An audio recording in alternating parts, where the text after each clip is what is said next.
Welcome to the Creator's Journey with the Halfling and the Spaceman. We love talking to creators about their journeys into how they became creators and how they got to be where they are today. And we have invited James Pyles to join us. James has written over 70 short stories and novelettes. Uh, Genres are science fiction, fantasy, and horror. And most recently, he's had a novel come out in March of 2026, and we'll get to talk about that a little bit. So, welcome, James. Well, thank you very much. I'm glad to be here. Well, we are happy to have you, and we really appreciate you taking the time to join us today. Uh, I guess we will just go ahead and kind of dive right into it. Tell us a little bit about yourself, about your younger years, your growing up years, so to speak, and when did you get bit by the writer's bug? Well, my growing up years, I probably was interested in the same things that I'm interested now, science fiction and fantasy. I was 12 years old when Star Trek first came on the air, so it was like the perfect time to be a kid. And influenced by that and Outer Limits, Twilights, and all of those sort of science fiction shows that were happening in the 60s, along with books like well, Edgar Rice Burroughs' Mars series, Doc Smith's Skylark, a little bit later Robert E. Howard's Conan series, and so that was kind of my growing up period. I was not so much of an outdoor running around kid, although I did that as well. But I really enjoyed that kind of the internal journey into fiction, into different worlds and adventures, and it never really left me. Let's hear it for Edgar Rice Burroughs. Oh yeah. That's it. well, My gateway drug into the realm. well, as a quick follow up question, when you were in school, as you were growing up and you were in, say junior high, high school, did did other kids look at you and consider that you were sort of the weird kid, or did you have others in your classes that sort of shared that interest? Well, I was sort of an outlier in junior high and high school, actually in elementary school as well. Um, but I had my kind of core group of people who were like me, people who like to draw, people who like to read, people who like to write funny stories. Um, so it wasn't popular in the classic sense with the jocks and the sports people or anything, but I had my own world that I really appreciated and that certain kids came along with. All right, spaceman, over to you. Over to the spaceman. Well, nerdy kid, nerdy interest, science fiction. So, at what point did you know that you had to write this stuff? When did you think about that? And how did that, when you were a kid coming along, affect your plans? Was it part of this is what I want to be when I grow up sort of thing? Well, yes and no. I came along right when the NASA's manned space program was growing up. So I grew up along with the Mercury and the Gemini and the Apollo projects. And I originally wanted to kind of do that. I wanted to, go out into space. I figured by the time I grew up, there would be moon bases and be really space stations and stuff. And then in junior high, there were some materials available about what educational paths you would have to take in order to do all of that. And I realized they were all math heavy, and I'm practically math phobic even today. So I thought that's not going to work. I probably always wanted to write ever since about junior high, and even in high school, I took some writing classes, and then as a young adult. But it never really felt that I was being creative. I always felt I was very derivative from the things that I like as a fan. So it was always there, but it was sort of in the background as my day to day life took a different trajectory and really didn't reach fruition until kind of late adulthood, actually. Um, Okay. Okay. So over to you, Janet. Well, when did you start writing professionally? And what was it? Was it short stories first that came about, or did you jump right in with, with like novelettes or? Well, there's two answers to that story. I started writing professionally roughly about 25 or so years ago, but it wasn't fiction. I had a job in technology at the time, and I was trying to learn more about it. And I started to write articles about, I think, SATA drives, which were new at the time. Um, and it drew the attention of an acquisitions editor out of Texas, and she started giving me assignments, and I started writing things, updating textbooks and that sort of thing. And it blossomed into writing a bunch of technical, mainly either self study guides for these technical certifications or actual textbooks. And I did that for a long time, um, and didn't really touch fiction until quite a number of years later. It was about 2017, when being a technical writer, which ended up being my career and the one I retired from, began to sort of wane in my interest. And I decided to give fiction writing another go. And what I think helped me there was the advent of the internet and independent publishers, because it made writing stories and accessing publishing a lot easier than trying to present manuscripts to these big box publishers. And I work for those sorts of publishers, but not in fiction. So that having that particular background made it almost easy to be published. Well, not that easy, but it took a lot of pain out of the editing process, and the idea that there's a give and take between the publisher, the editor, and the writer that I think a lot of other independent writers kind of get caught up in. And then I wrote a lot of fiction that never got published, when I was just trying to figure out what I wanted to do. And then, thanks to a game I used to play with my grandson, who was about 6 or 7 at the time, he's a teenager now, we create these worlds and we would act out characters in them. And I started writing stories about them. And the first two of those were published, and that's how, as short stories. And that's how things began to take off. I didn't really mature enough, I think, as a writer to write longer pieces until just the past, I don't know, 5 years or so. Okay. Okay. That just shows that we can approach these things at any point in our life. Mhm. Doesn't matter if you're 15, 50, or 80, you can still do it. And you shouldn't let your age get you down or get in your way. It's never too late to bloom. That's true. James, you've written stories in several different genres, and your latest is a boy sci-fi adventure. Of all the things you've written, do you have a genre preference? Yeah, I do. Science fiction has always been my first love, but it's difficult sometimes to separate that from everything else. They tend to blend into one another, or they can.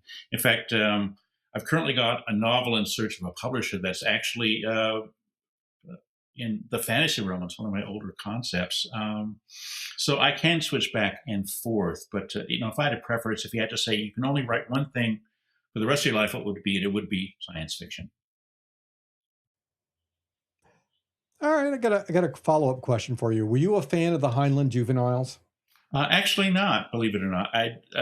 Some of my writing has been compared to that, but no, I was a fan of Heinlein in general, but I didn't really differentiate between those particular collection of novels and anything else they wrote. By the time I started really reading in earnest in high school, I pretty much just grabbed anything I can get my hands on. It was very eclectic, and unlike today, it never occurred to me, who were these writers? What was their background? None of that really entered my thoughts. I was just more interested in reading an interesting story. I understand. All right, over to you, Halfling. So, uh, Spaceman Man mentioned your latest novel, which was put out in March of 2026, and it's called the. I got to pronounce this right. Wobblegong and His Boy. A A Wobblegong and Wobblegong. His Boy. Yes. Okay, first questions first. What's a wobblegong? Okay. I A wobble. Well, the word wobblegong came up when I was creating the creature because I needed something that was very unusual and that was very changeable and unpredictable. And in my novel, one of the technologies that I use is something called synthetic DNA.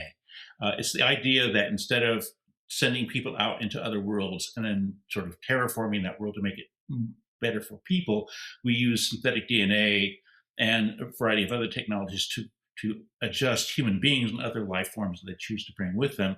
So I think they're just naturally able to live on that planet. It's a lot easier in fiction and a lot simpler. Well, Wobblegong got created by an accident that combined any number of different animal DNA along with this synthetic stuff, and it enabled this completely new entity to occur that really doesn't keep the same shape for very long at all. It behaves most of the time like a dog, but it can behave like anything else. And if eh, the way I think of it changing, if you've ever, as a kid, played with iron filings and had a magnet underneath the surface, and we're just moving around and creating different shapes, that's how the wobblegong changes. It just fragments and combines and recombines and recombines.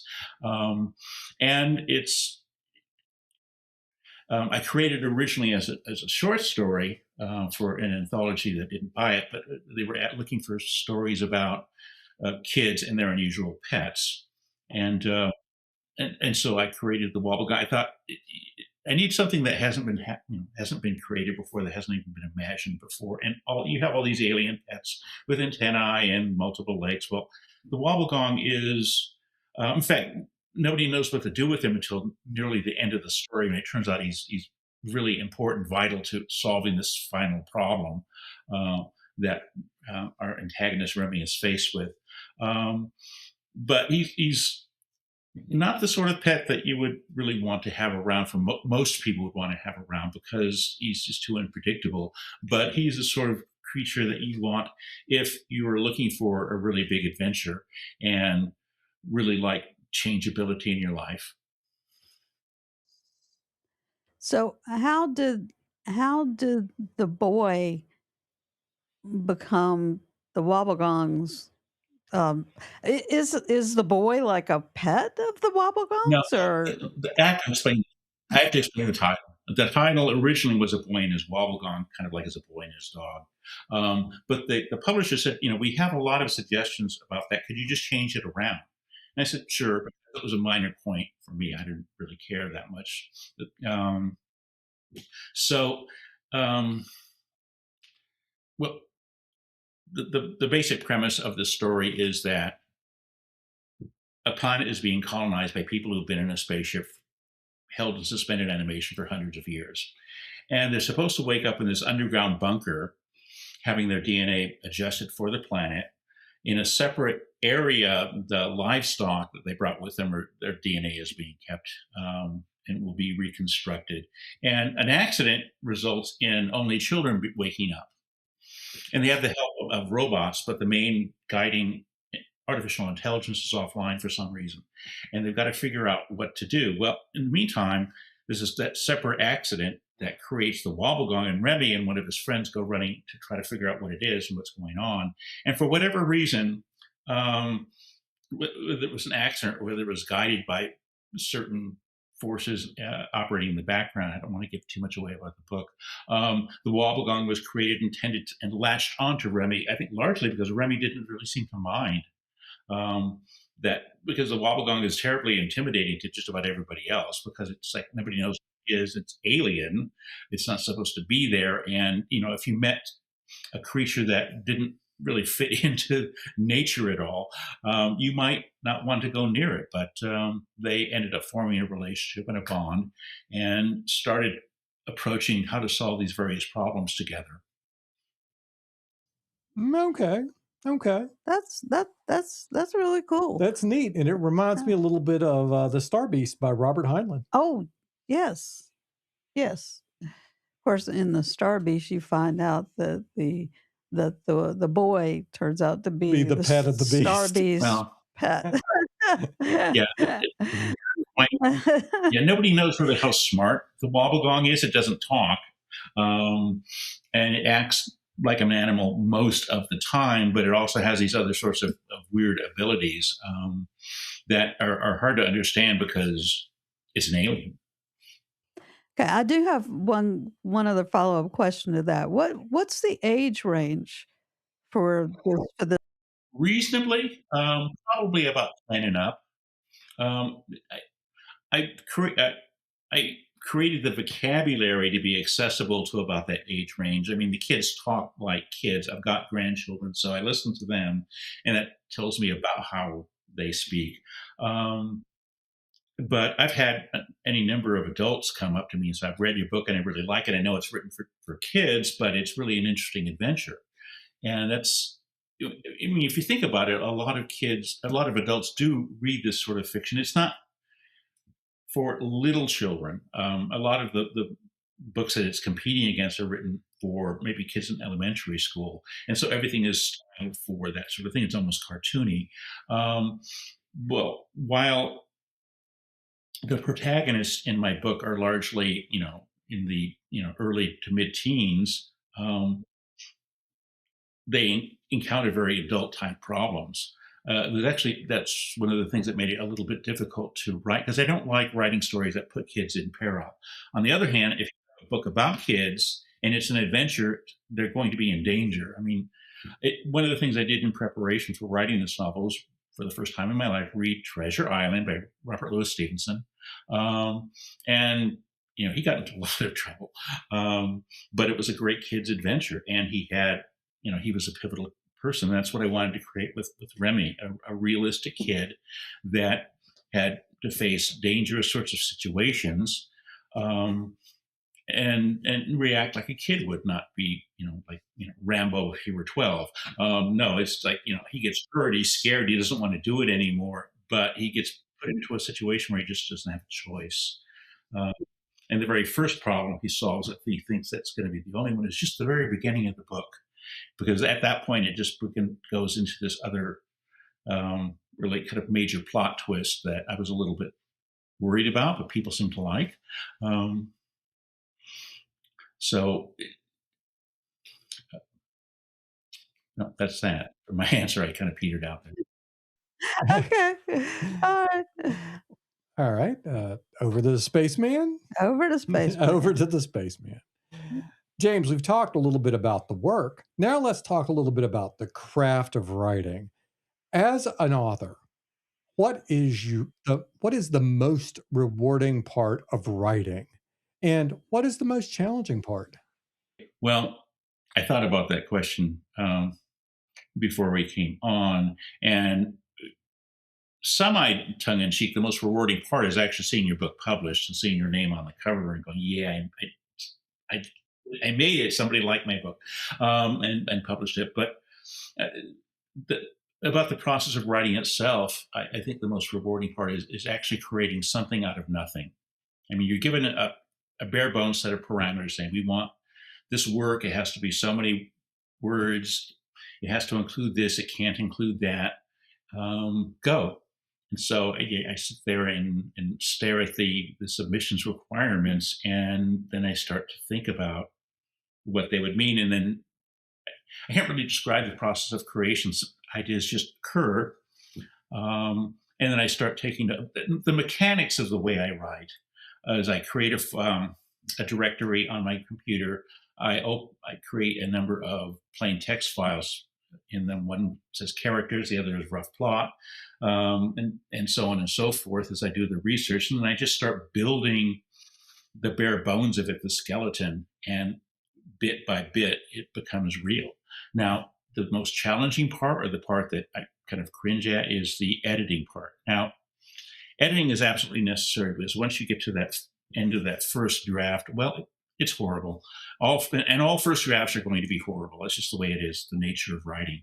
Um, but it's very painful to actually go in and do the editing because you have to go in and look at your own mistakes, and try to build this thing bit by bit. I think of editing a lot like I think of 3D printing. Is you're just going over this thing over and over, layer by layer, adding on the missing bits and pieces that actually flesh it out to make it an interesting piece of fiction rather than just, this happened and that happened, the other happened in the end. So, and I would say the only other really challenging part is once it's accepted for publication and you're dealing with, it depends on the publisher. This particular publisher, Record Press, has several editors, which I appreciate because it reminds me of my days of working with kind of larger publishers, where I would easily be working with 6 different editors, cycling 2 different chapters, and so on and so forth. The parts where they point out, well, this doesn't make sense, or we didn't like that, or would you be willing to change this, and that sort of thing. It's like, I mean, what do you mean it's not perfect? I mean, I reasonably know that, of course, it's not going to be perfect, but it's hard to face something that you are emotionally invested in and realize that from an outsider's point of view that, well, no, this could be better. And I've reconciled that a long time ago by saying I want to create the best possible story or book that I can, and I'm willing to need to face these kind of uncomfortable truths about it in order for that to occur. And you do get past that, and then lo and behold, something actually becomes real. Because you have to start with a concept or an idea for the story. Where did those ideas come from? I remember I was at a science fiction convention back in the 1970s, and Harlan Ellison was asked that very same question, and his answer was, "Well, I pick them up at a 6-pack from the local convenience store." Um, because it's one of those things that's very difficult to articulate. Where do ideas come from? They come from my imagination, but what are the mechanics of creation? And I don't know how to describe that. Um, it's a series of associations between what the requirements are for the story and who I am as a human being. What I think of when I think of being creative, and all those influences I talked about at the beginning of the show, who I read, what TV shows, what movies I saw. It's that in some ways that may be limiting in terms of being a fiction writer, but it's also defining in the sense that I tend to prefer more old school types of fiction, where some of the more modern experimental writing that people are doing today would just like, I wouldn't even know what to do with that. So somewhere in all of that particular process, one idea will lead to another and to another and to another, and it begins to hang on to a framework, and it starts to become a real world. And that's probably the only answer I can really give you. It's funny. Well, I like the work that Raconteur Press is doing, and it sounds like you're aligning yourself with that pretty well because they're writing books for me. A lot of the books we review are written for the female reader and not very well written, not really oriented towards the male reader because male readership has just kind of dropped off. So I'm glad to see people are still writing that kind of fiction, especially adventure fiction And for younger for boys, younger boys too, for because younger. Well, let me interject something because that's kind of a passion of mine. When I first heard of this particular project at Rockefeller Press, I thought I really need to do this because, I grew up as a boy reading. I read. I can't probably point to a moment in my life where I didn't have some book that I was reading between then and now. I grew up in a family of readers. Our kids grew up in the same family of readers. But the idea that not only boys but men are not reading as much for entertainment as they used to. Kids in general are not reading fiction as much as they used to, but girls do more than boys. And as you've mentioned before, a lot of books are written more for girls and women than boys, or at least they're written in a way that's not as accessible to specifically boys and men. And I think it's really, if you want boys and men to read, then you really need to think about, well, why aren't we writing books that they would want to read? So that's what I would like to do. Not that I wouldn't write books for that women or girls would like to read. In fact, the fantasy novel I mentioned before is more accessible probably to girls, since the main protagonist is a 14-year-old girl, than it would be to other people. But it just really depends on the story and what you're trying to say. Right. Absolutely. Absolutely. And I think part of it is a focus on action in story. I think that's one of the things that draws the male reader. One of the reasons why the Tom Clancy novels sell so well is because it's a focus on action. But that's a side issue and need not detain us. So now we move on, dum dum dum, to the most important piece of the episode. Where can people find out more about you as a writer and find your books? My blog is called poweredbyrobots.com. As far as finding out about my books, probably the single best place to find out what I've written is just to Google James Pyles Amazon authors page.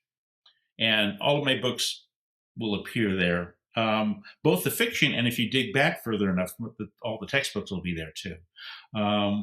Beyond that, I can be found on social media, both on X and on Blue Sky. On X, I have to look at my notes over here. The @ author Pyles J, all one word. On Blue Sky, it's @ author James Pyles, and if you go into either one of those platforms and Google that and search for that, rather, you'll be able to find me. Very cool. We'll make sure to get that in the show notes so people can find you and your books, because we want our audience to do that. Uh, Yes, well, we call out to all our audience, support your local creators. exactly. If somebody's writing fiction you like, buy their book. Yes. Yes, But even if you have to give it as a gift to somebody else, if it's not for you, there's somebody in your life who will like that author. this is true. Uh, well, James, we're about out of time, so I want to wrap it up by saying thank you once again for joining us and taking the time. It has been a real treat, a pleasure to get to know you and to hear about your journey as a writer, and it's very exciting what you have done with this latest book, as we just talked about a little bit. So we thank you again for taking the time. Well, I thank you for having me on your show. I appreciate it. And we also want to thank our audience for joining us today. And we hope that you've been inspired and entertained by today's guest, James Pyles. And as always, this is the Spaceman for the Halfling and the Spaceman podcast. Over and out.